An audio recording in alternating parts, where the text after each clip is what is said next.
श्रीराम समर्थ. श्री गणेशाला, शारदेला, समर्थ सद्गुरूंना, सुतांना, सनकादिकांना, शुकाचार्यांना वंदन करून क्षणभर नामस्मरण करू. श्रीमद भागवत सारामृत कथेचे श्रवण करू. ओम नमो भगवते वासुदेवाय. ओम नमो भगवते वासुदेवाय. ओम नमो भगवते वासुदेवाय. ओम नमो भगवते वासुदेवाय. ओम नमो भगवते वासुदेवाय. गोपाल कृष्ण भगवान की जय. सच्चिदानंद रूपाय विश्वोत्पत्त्यादि हेतवे तापत्रय विनाशाय श्रीकृष्णाय वयं नमः. श्रोते हो नमस्कार. शुकाचार्य राजा परीक्षितीला सांगतायत, राजा, ज्या वेळेला आपला भाऊ उत्तम यक्षांकडून मारल्या गेला ही बातमी ध्रुवाला कळाली, त्यावेळेला ध्रुवाची स्वारी संतापली. ध्रुवाची स्वारी संतापल्याबरोबर तिथून ध्रुवानी आक्रमण केलं. कुठे? गत्वोदीचिं दिशं राजा रुद्राणुचर सेवितां ददर्श हिमवद्रोणयां पुरीं गुह्यकसंकुलां. उत्तर दिशेला जाऊन हिमालयाच्या घाटातील यक्षांनी भरलेली अलकापुरी, जिथे अनेक भूत, प्रेत, पिशाच, रुद्रांचे गण राहत होते, तेथे पोहोचल्यावरती महाबाहू ध्रुवाने आपला शंख फुंकला. त्यामुळे सर्व आकाश आणि दिशा दुमदुमून गेल्या. त्या शंखध्वनीमुळे यक्षांच्या पत्न्या फारच घाबरल्या. भयाने त्यांचे डोळे सैरभैर झाले. बलवान यक्षवीरांना तो शंखनाद सहन नाही झाला, म्हणून निरनिराळी शस्त्रास्त्रे घेऊन नगराच्या बाहेर आले आणि ध्रुवावर तुटून पडले. महारथी प्रचंड धनुष्य घेतलेल्या शूर ध्रुवाने एकाच वेळी त्यांच्यापैकी प्रत्येकाला 3-3 बाण मारले. जेव्हा त्या सर्वांनी आपापल्या कपाळाला 3-3 बाण लागलेले पाहिले, तेव्हा त्यांची खात्री पटली की आपण निश्चितपणे हरणार. त्यांनी त्याचा पराक्रमाची प्रशंसा पण केली. नंतर आता खरं म्हणजे यक्षांची संख्या 1,30,000 इतकी होती. त्यांनी ध्रुवाचा बदला घेण्यासाठी संतापून रथ, सारथ्यासहित त्याच्यावर परीघ, खड्ग, प्रास, त्रिशूळ, फरशी, शक्ती, रुष्टी, भुशुंडी, चित्र विचित्र टोकदार बाणांचा वर्षाव केला. या भीषण वर्षावाने ध्रुव पूर्णपणे झाकून गेला. मुसळधार पाऊस पडायला लागला की जसा पर्वत दिसेनासा होतो, त्याप्रमाणे ध्रुव दिसेनासा झाला. हे सगळं दृश्य आकाशामध्ये सिद्धगण पाहत होते. हे पाहिल्याबरोबर त्यांच्या लक्षात आलं की आज यक्षसेनेच्या समुद्रामध्ये बुडून या मानव सूर्याचा अस्त होणार आहे. यक्षसमूह आपल्या विजयाची गर्जना करायला लागले. तेवढ्यात ध्रुवाचा रथ एकाएकी धुक्यातून सूर्य प्रगट व्हावा तसा प्रगट झाला. ध्रुवाने आपल्या दिव्य धनुष्याचा टणत्कार करून शत्रूंना भयभीत केलं.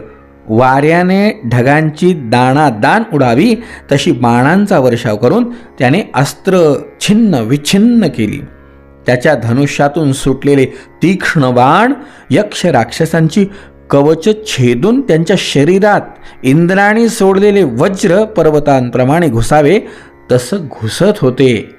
ध्रुवाच्या बाणांनी असंख्यात यक्ष मारल्या गेले. जे यक्ष जिवंत राहिले ते क्षत्रिय श्रेष्ठ ध्रुवाच्या बाणांनी अवयव छिन्न विच्छिन्न होऊन रणांगण सोडून पळून गेले. ज्याप्रमाणे सिंहाच्या पराक्रमाने पराभूत झालेला हत्ती पळावा, त्याप्रमाणे सगळे यक्ष पळून गेले. अहो, काही वेळातच ध्रुवाच्या समोर अचानक एका क्षणात सर्व आकाश मेघांनी आच्छादून गेलं. सगळीकडे भयंकर गडगडाट होऊ लागला. विजा चमकू लागल्या आणि ढगातून रक्ताच्या धारा, पू, विष्ठा, मूत्र, चरबीचा वर्षाव होऊ लागला. आकाशातून धडाधड प्रेतांचा खच या ध्रुवासमोर पडायला लागला. हे पाहिल्यावरती ध्रुवाच्या लक्षात आलं की इथे माया प्रगट झाली आहे. ध्रुवावर असुरांनी आपली दुस्तर माया पसरवली. हे पाहिल्यावरती आता पुढे काय होणार हे सगळेजण विचार करायला लागले.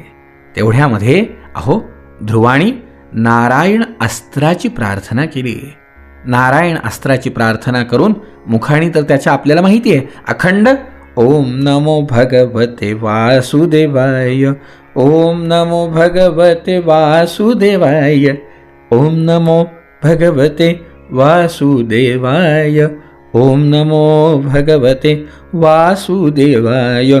अस्त्र शस्त्र ज्यापुढे निकामी व्हावे ते नारायण अस्त्र सोडल्या गेलं आणि नारायण अस्त्राने हे दिव्य माया दूर केल्या गेली. हे पाहिल्यावरती स्वयंभू मनू प्रगट झाले. त्यांनी बघितलं, नातवाकडे बघून ते म्हणाले, वत्सा पुरे पुरे आहे, इतका क्रोध करणं चांगलं नाही आहे. खरंच मंडळी, अहो क्रोध षडविकारांपैकी एक विकार.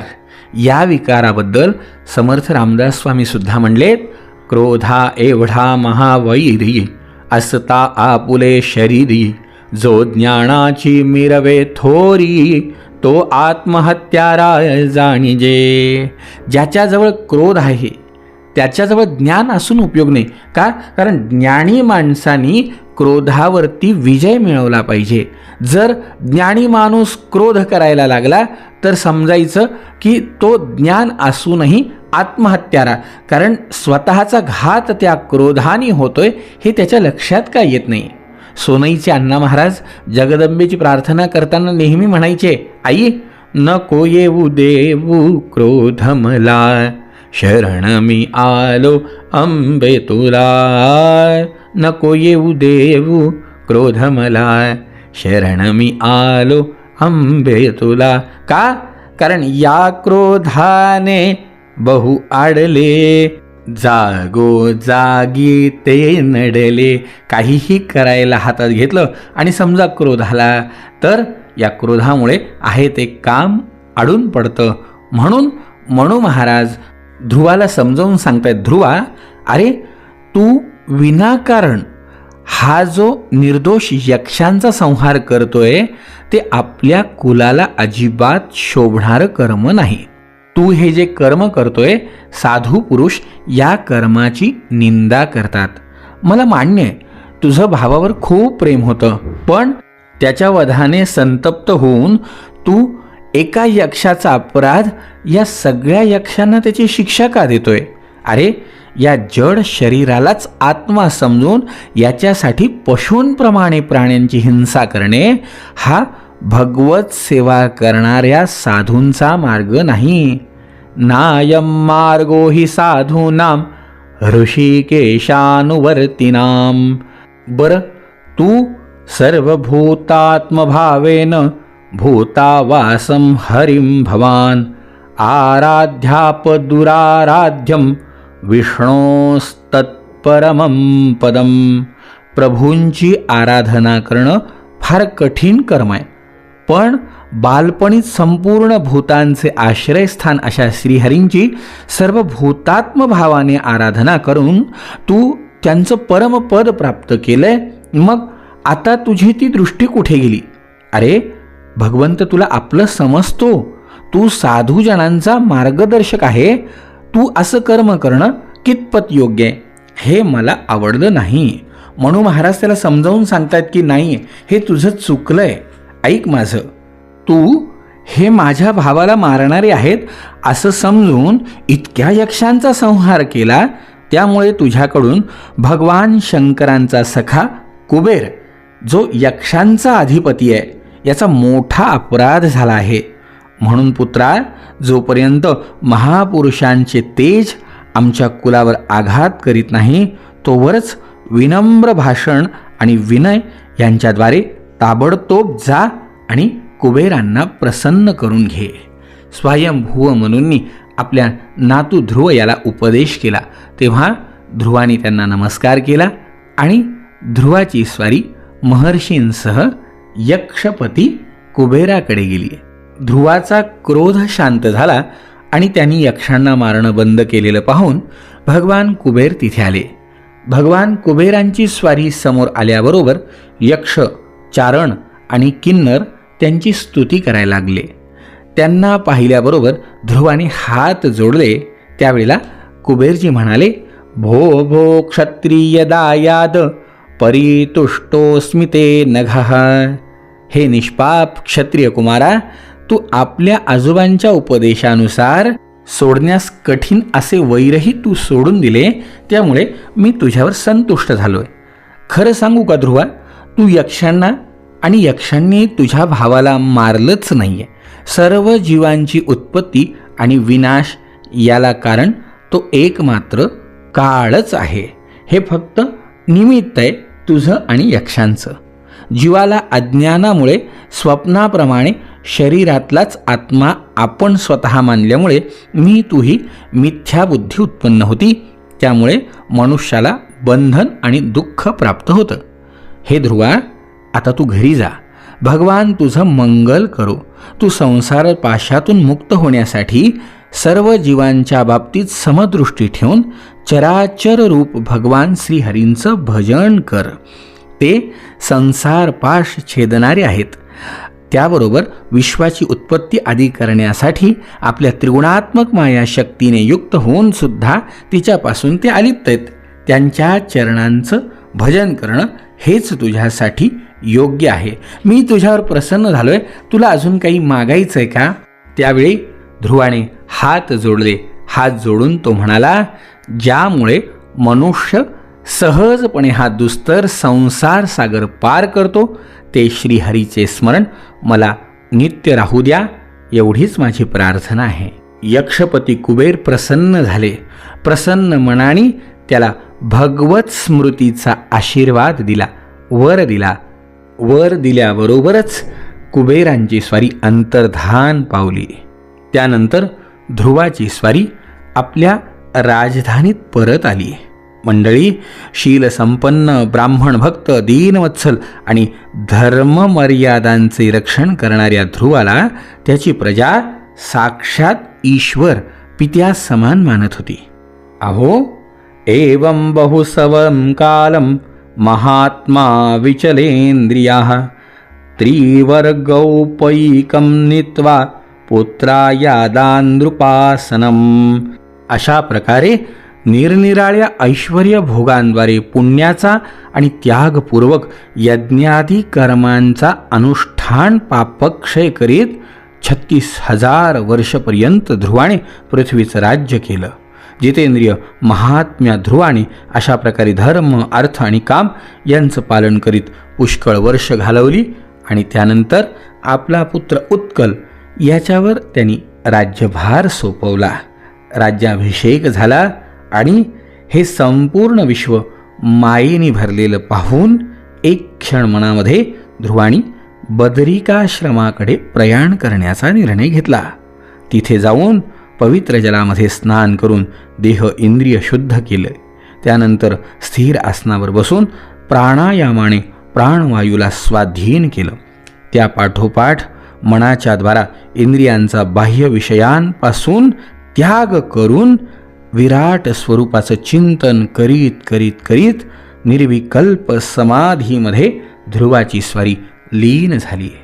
जेव्हा ध्रुवाची स्वारी भगवत स्वरूपाशी एकरूप व्हायला लागली, त्यावेळेला समाधी अवस्थेत लीन होऊन त्या अवस्थेत त्याने विराट रूपाचाही त्याग केला. विराट रूपाचा त्याग केल्यानंतर मी ध्रुव आहे ही सुद्धा आठवण त्याला राहिली नाही. त्या क्षणी ध्रुवाने आकाशातून एक अतिशय सुंदर विमान खाली उतरताना पाहिलं. आपल्या प्रकाशाने दाही दिशा उजळून टाकणारं ते विमान पौर्णिमेच्या चंद्राच्या उदयाप्रमाणे दिसत होतं. त्यातून 2 श्रेष्ठ देव बाहेर आले. सुनंदन आणि नंद हे 2 विष्णू परमात्म्याचे दूत बाहेर आले. एकमेकांकडे दृष्टादृष्ट झाली. दोघांनाही नमस्कार केला ध्रुवाने. त्यावेळेला हे सुनंद आणि नंद हे दूत म्हणाले, हे राजन, आपले कल्याण असू द्या. भो भो राजन सुभद्रंते वाचन्नो वहित शृणुः. आपण 5 वर्षाचे असताना तपश्चर्या करून सर्वेश्वर भगवंतांना प्रसन्न करून आजपर्यंत जो प्रवास केला तो धन्य आहे. हे राजन, आपण अतिशय दुर्लभ विष्णू लोक प्राप्त केलाय. परमज्ञानी सप्तर्षीसुद्धा तिथे पोहोचू शकलेले नाहीत. ते खालून फक्त तिकडे पाहतात. सूर्य, चंद्र इत्यादी ग्रह, नक्षत्र, तारागणसुद्धा त्याला प्रदक्षिणा घालतात. चला आपण त्याच विष्णुधामात निवास करावा. चला. हे राजन, आजपर्यंत आपले पूर्वज किंवा आणखी कोणीही त्या पदापर्यंत कधीही पोहोचू शकलं नाही. भगवान विष्णूंचे ते परमधाम साऱ्या जगाला वंदनीय आहे. आपण तिथे विराजमान होऊयात. अशा प्रकारे राजा ध्रुवाला ध्रुवलोक आणि भगवंताच्या लोकाची प्राप्ती झाली. इतक्यात ध्रुवाच्या मनामध्ये आलं की आपली आई मागे राहिली. तेवढ्यामध्ये समोर आईला सुद्धा एका दिव्य विमानात बसलेलं पाहिलं. आनंद वाटला. अशा प्रकारे उत्तानपादाचा पुत्र ध्रुव तिन्ही लोकांच्यावर त्यावरील तेजस्वी चूडामण्याप्रमाणे उत्तम पदावर विराजमान झाला. देवर्षी नारदांनीही त्याची स्तुती केली. राजा मैत्रेय ऋषी विदुर काकाला म्हणाले, हे धन, यश, आयुष्य यांची वृद्धी करणारं परम दिव्य असं ध्रुवाचं चरित्र जो कोणी गातो, ऐकतो, वाचतो त्याच्या जीवनामध्ये आढळ अशा भगवत कृपेची प्राप्ती त्याला होती. सगळ्यांना अशा प्रकारे या भगवंताच्या कृपेची प्राप्ती हो हीच मनकामना करायची. आणि राजा अशा प्रकारे ध्रुवाच्या वंशामध्ये अनेक दिव्य राजे झाले. त्यांचं चरित्र उद्याच्या भागामध्ये श्रवण करू. जय जय रघुवीर समर्थ. महत्त्वाची एक सूचना, सर्व श्रोत्यांना दीपोत्सवाच्या निमित्ताने सहज सोप्या पद्धतीमध्ये धनत्रयोदशी, नरक चतुर्दशी, लक्ष्मीपूजन, अलक्ष्मी निस्सारण अधिक विविध पूजा अगदी संक्षिप्त रूपामध्ये कशा प्रकारे शास्त्रोक्त पद्धतीने करता येतील या संबंधीचे माहितीचे ऑडिओ उद्यापासून रोज सकाळी 9 वाजता आपल्या या अविरत दासनवमी महोत्सव या यूट्यूब चॅनलवरती प्रसारित होतील. याचाही सर्व श्रोत्यांनी लाभ घ्यावा. आपल्या आप्त इष्ट बंधुवर्गांना, हितचिंतकांनाही याचा लाभ करून द्यावा ही नम्र विनंती. जय जय रघुवीर समर्थ.